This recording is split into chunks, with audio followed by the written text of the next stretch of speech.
How are you all?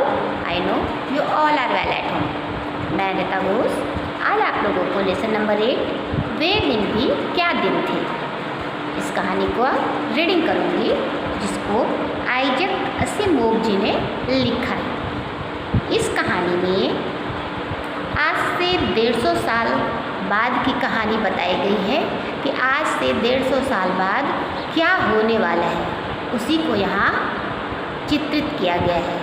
तो हम आज से 150 साल बाद जो होने वाला है वो कहानी पढ़ेंगे। इस कहानी के अनुसार घटना महत्वपूर्ण थी, वरना कुम्मी अपनी डायरी में उसे क्यों लिखती। अपनी डायरी में उसने 17 मई सन 2155 की रात को लिखा। आज रोहित को सचमुच की एक पुस्तक मिली है। मतलब अभी देखो 2020 चल रहा है, तो ये 100 साल ऐसे ही ज़्यादा और ये 55 साल, यानी मैंने सबको कहा कि 150 साल बाद की कहानी है, तब की है 17 मई की। उस दिन रोहित नाम का कोई लड़का है जिसे एक पुस्तक मिली है, और ये पुस्तक जब मिलती है तो अपने दोस्त कुम्मी को उसके बारे में बताता है और कुम्मी उसे अपनी डायरी में लिखती है। अब वो पुस्तक कैसी थी इसके बारे में हम पढ़ेंगे। वह पुस्तक बहुत पुरानी थी।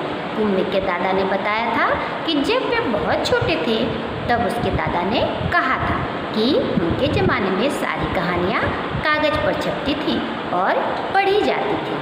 मतलब ये कहानी कब की थी, ये पुस्तक कब की थी, बहुत पुरानी थी, और उसमें जो कहानी थी उसमें पृष्ठ थे और उस कागज़ पे छपी हुई थी।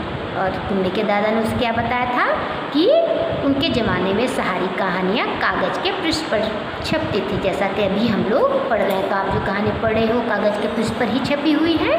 तो ये अभी के समय की बातें हैं जो 150 साल बाद बताई जाएंगी।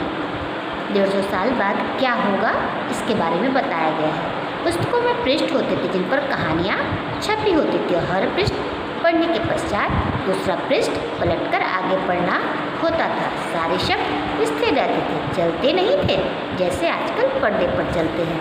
तो आप लोग देख रहे हो ना कि एक एक पन्ना, आप लोग पन्ना मीन्स पृष्ठ, पृष्ठ मीन्स पन्ना, तो एक एक पन्ना टर्न करते हो और उसके बाद उसको पढ़ते हो। तो यही वहाँ बताया गया है। अभी क्या उस ज़माने में क्या होगा, सब कुछ कंप्यूटर पे पढ़ाई जाने लगेगी, तो क्या होगा, ये पृष्ठ का कोई महत्व नहीं रह जाएगा, कोई इसे जानेंगे भी नहीं। आज तो 150 साल बाद लोग जानेंगे भी नहीं कि कागज़ की कोई पुस्तक थी। लेकिन अगर इसे अच्छे से संग्रहालय में रखा जाएगा तभी इसके बारे में सभी कोई जान पाएंगे। इसके आगे कहानी क्या है। रोहित ने कहा था कितनी पुस्तकें बेकार जाती होंगी, एक बार पढ़ी फिर बेकार हो गई। अब तो हमारे टेलीविज़न के पर्दे पर न जाने कितनी पुस्तकों की सामग्री आ जाती है, और फिर भी यह पुस्तक नई की नहीं रहती है। तो सही बात है। अभी हम लोग क्या करते हैं, स्कूलों में हर साल हम लोग दूसरी क्लास में जाते हैं, आगे की क्लास में तो नई पुस्तकें लेते हैं और हमारी पुरानी पुस्तकें बेकार हो जाती है। तो वही दोनों दोस्त आपस में बातें कर रहे हैं कि कितनी सारी पुस्तकें बेकार हो जाती हैं। लेकिन अगर कोई चीज़ अगर हम लैपटॉप या कंप्यूटर में सेव कर लेते हैं तो वो वैसे की वैसे ही रहती हैं। तो यही बात वो आपस में कर रहे हैं। कुम्मी ने भी रोहित की हाँ में हाँ मिलाई, दूर पूछा तुम्हें वो पुस्तक कहाँ मिली। तब रोहित ने बताया अपने घर में एक पुराना डिब्बा कहीं दबा था, उसी को फेंक रहे थे कि उसमें से एक पुस्तक मिली। इसमें क्या लिखा है? स्कूल के बारे में लिखा है। स्कूल? कुम्मी ने प्रश्न किया। मतलब स्कूल के बारे में कुम्मी ने कभी भी सुना नहीं था, तो उसे बहुत आश्चर्य हुआ। तो उसने आश्चर्य से पूछा स्कूल? तब रोहित ने बताया उसके विषय में लिखने को है ही क्या। हर विद्यार्थी के घर पर एक मशीन होती है जिसमें टेलीविज़न की तरह का एक पर्दा होता है, और रोज़ नियमित रूप से उसके सामने बैठकर हमें वह सब याद करना होता है जो वह मशीन हमें बताती है। सारा गृहकार करके दूसरे दिन उसी मशीन में डाल देना होता है, हमारी गलतियाँ बताकर फिर वह हमें समझाती है। एक विषय पूरा होने पर वही मशीन हमारी परीक्षा लेकर हमें आगे पढ़ना आरंभ कर देती। कहते कहते कुम्मी थक देती।